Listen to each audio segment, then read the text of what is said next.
The European Union has led a chorus of criticism over a new Israeli law declaring only Jews have the right to self-determination.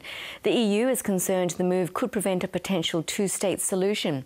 But Prime Minister Benjamin Netanyahu says the law enshrines Israel as a nation-state of Jewish people.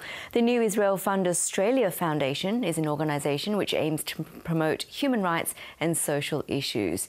Liam Getreu is the Executive Director and he joins me now.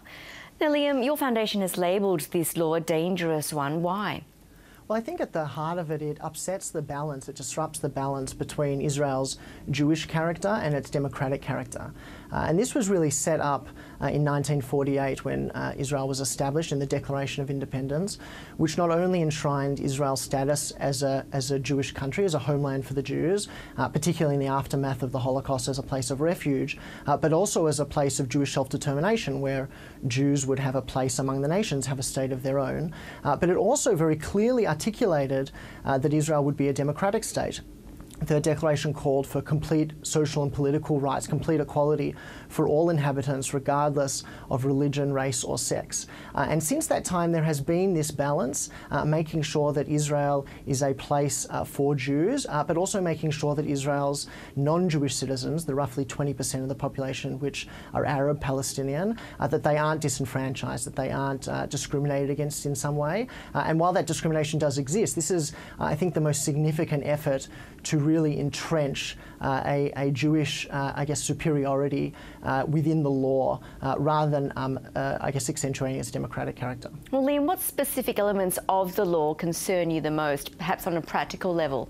So I think there's two things that this message sends. The first is a message of that non-Jewish citizens of the country aren't welcome. It's a tone, in part by removing Arabic as the official language of the country, that says this is the state for Jews, and it's really only the state for Jews. And non-Jews will live here, but they aren't to be treated equally. They aren't to be included totally.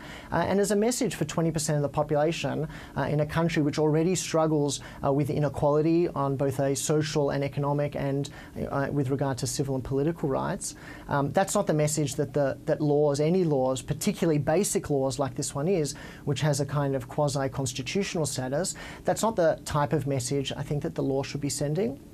It also has the impact in a couple of very important areas. There were two elements that were taken out of the law in the last week or so, in the last draft, one of which allowed the government to establish exclusive communities on the basis of nationality.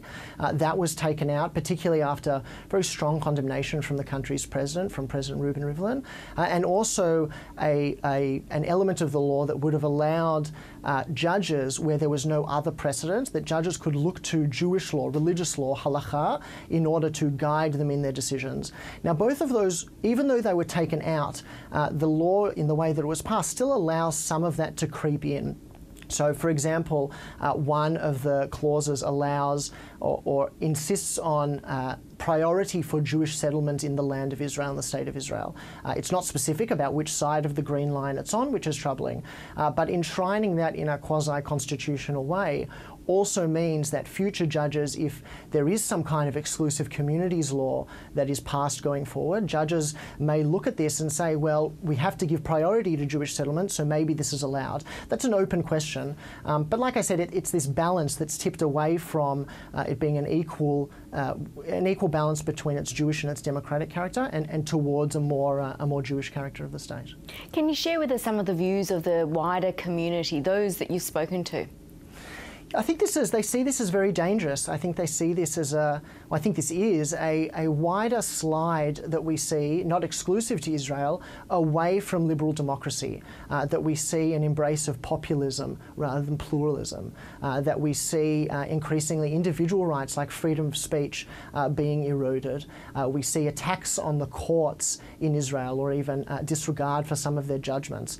And so this shift really increasingly ask the question, is this a state where democracy is established to privilege Jews, or is this a Jewish homeland that is a democracy and really goes out of its way to include minorities and include a more pluralist agenda? You touched on this a little bit before, but what do you believe were some of the driving factors behind the creation of this law? I think it's, like I said, it's a wider trend around the world to embrace these populist policies and to embrace these ultranationalist policies. I think Prime Minister Netanyahu is maybe feeling some pressure from the legal indictments that seem to be impending against him. He also backtracked this week on a pledge to allow surrogacy for LGBT couples, for male homosexual couples, and he backtracked that on the last minute, seemingly under pressure from the ultra-Orthodox members of his coalition that are holding it up. So I think it's a desire to kind of tap into this nationalist base that he has in the country. We also saw it on the eve of his election, where he felt like he was under pressure and he may be losing, and he called out just hours before polls closed that Arabs were coming to the polls in droves and the right-wing government was under threat, and so he called on his supporters to come out and vote for him. And the consensus is certainly that they rallied around him and he was given an increased mandate because of it. So I think this is a game that I think all kind of strongman politicians play, and Prime Minister Netanyahu probably isn't an exception, in order to try and bring out his base and to try and reinforce his hold, his now almost 10-year hold on the Prime Ministership. And finally, Liam, how will this law affect some of the work that you carry out? I mean, the work that we carry out is important in pushing back against this discrimination that we may see as a result of it.